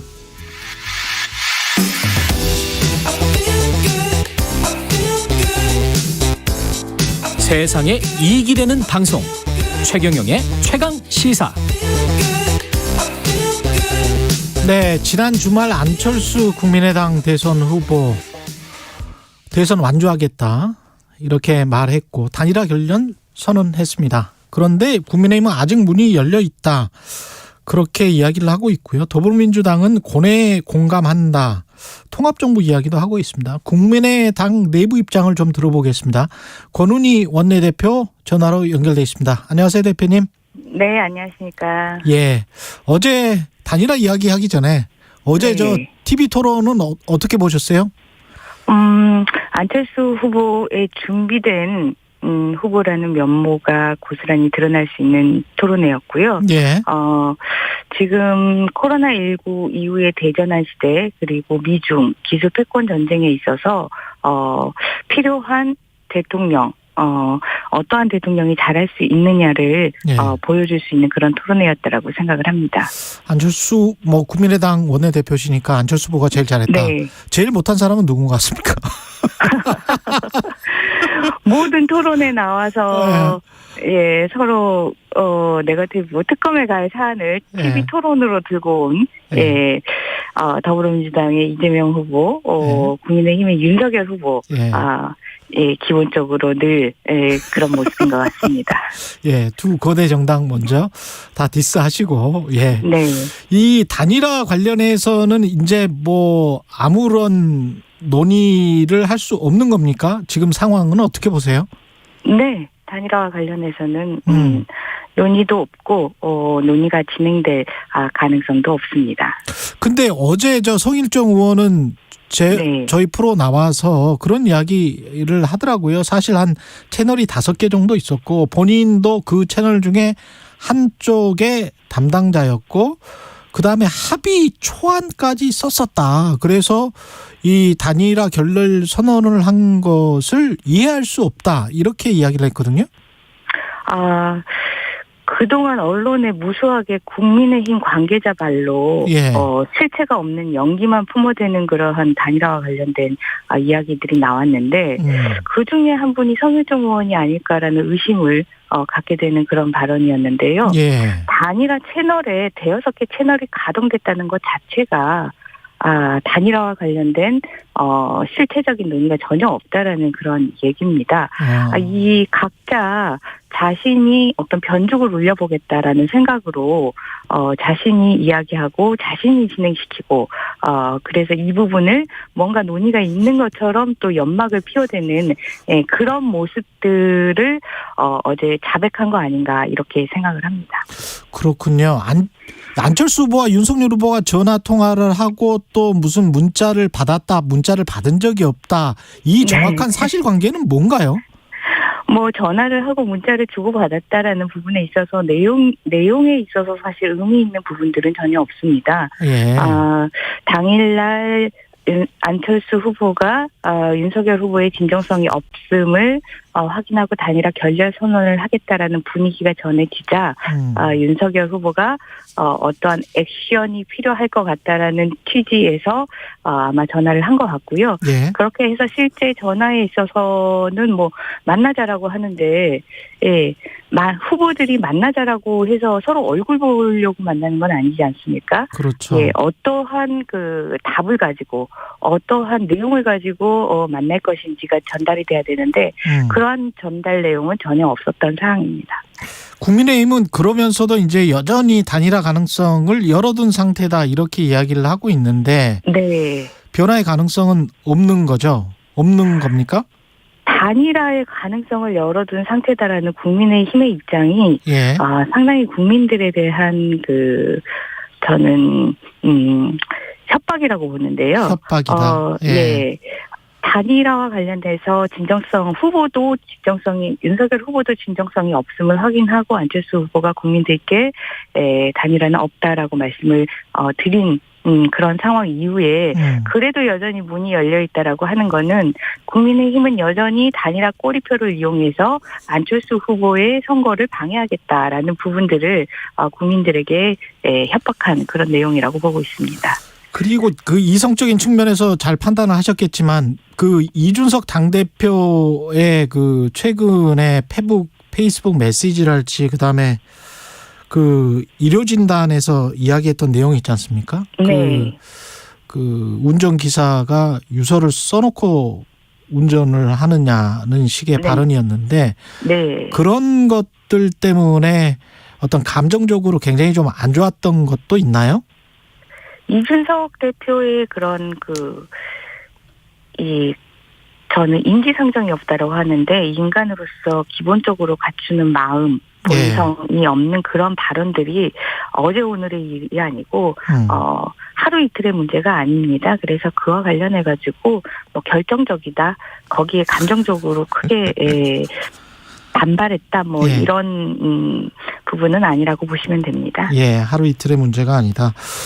그리고 그 어제 토론에서도 이재명 후보가 통합정부 이야기를 했고 안철수 후보는 거기에 관해서 다당제가 신념이다 이런 이야기를 하셨잖아요. 네. 이거 어떻게 받아들여야 될까요?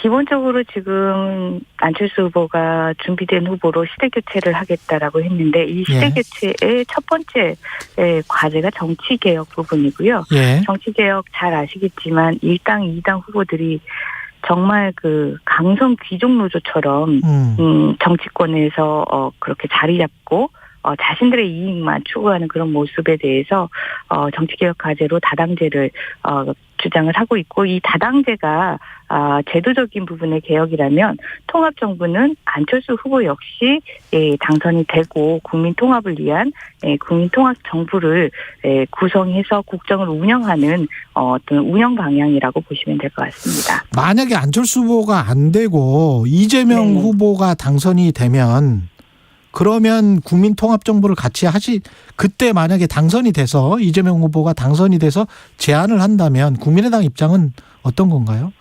또 안철수 후보가 당선이 되면 이재명 후보에 대해서 제안을 할 수 있어야 되는데 이재명 후보가 사실 청문회를 통과할 수 있을 그런 도덕성 부분에 문제가 있지 않습니까? 청문회? 네, 그래서 안타깝게도 청문회는 무슨 말씀이시는 거죠? 통합정부라고 하면 보통은 내각의 일원으로 구성이 되는데 내각의 일원들은 다 국회 인사청문회를 통과해야 되는데 국회의 인사청문회는 도덕성 검증이 가장 최우선이지 않습니까? 안철수 후보가 되는 거는 이제 말씀을 하셨고 저는 이제 거꾸로 질문을 드린 거예요. 이재명 후보가 만약에 당선이 돼서 안철수 후보에게 같이 하자고 하면 어떻게 하실 건지. 지금 현재 안철수 후보는 본인의 당선을 위해서 최선을 다하고 있기 때문에 안철수 후보의 당선을 전제로 말씀을 드리는 것이 저희들의 최선의 대답일 것 같습니다. 알겠습니다. 마지막으로 그 임명진 그 전 자유한국당 비상대책위원장이 한 발언 있지 않습니까? 단일화 결렬이 아닌 새로운 요구로 봐야 된다. 단일화 철회 기자회견에 대해서 그렇게 이야기를 했거든요. 이거는 맞는 주장이라고 보세요? 어떻게 보십니까? 맥락 없는 발언이라고 보고 있고요.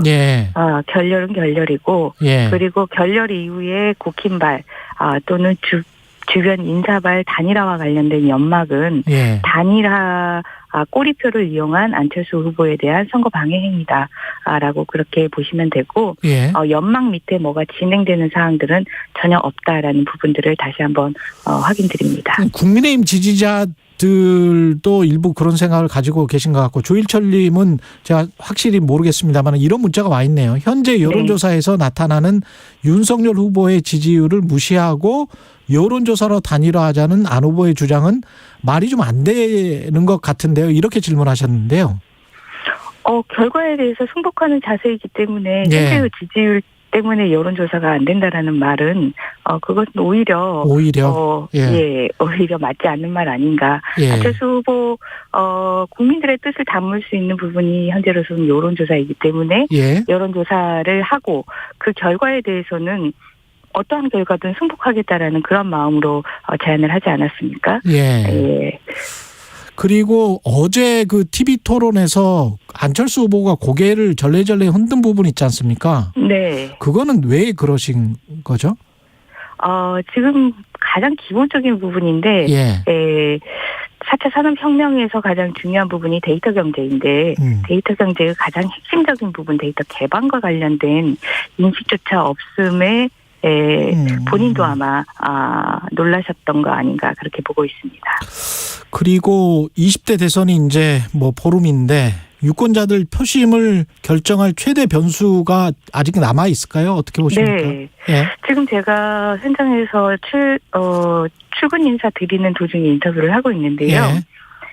지금 제가 여러 번의 선거를 직접 후보로 또는 선거 운동을 하면서 경험을 했는데 이렇게 지나가시는 차량에 그 유권자들이 관심을 많이 표하신 적이 없었던 것 같습니다.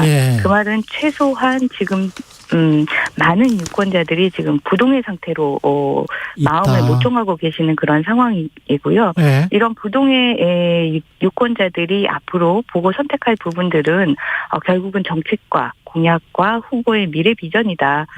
그런 부분들에 대한 기존 양당 기득권 후보에 대한 확신이 없기 때문에 부동의 마음이었고 그 마음에 안철수 후보의 미래 비전 정책으로 들어가겠다라는 그런 전략을 가지고 있습니다. 마지막으로 안철수 후보가 꼭 대통령이 되어야 하는 이유, 양당 후보 말고. 지금 짧게, 대한민국 현실에 대해서 정확하게 이 엄혹한 현실을 정확하게 진단하는 사람은 안철수 후보밖에 없습니다. 그런데 진단 없이 그저 핑크빛 공약만으로 이 엄혹한 현실을 대처해 나갈 수 없으리라는 것도 너무 명확하고요. 그렇기 때문에 대한민국 현실에 대해서 정확하게 진단하고 위험을 정확하게 인지하고 있는 안철수 후보와 함께 대한민국의 미래가 국민들의 삶의 향상이 이루어질 수 있는 유일한 후보라고 생각합니다. 권은희 국민의힘 원내 대표였습니다. 고맙습니다. 국민의당입니다. 국민의당 죄송합니다. 코로나19 상황이 이어짐에 따라 사회적 거리 두기도 계속 시행됩니다. 수도권과 비수도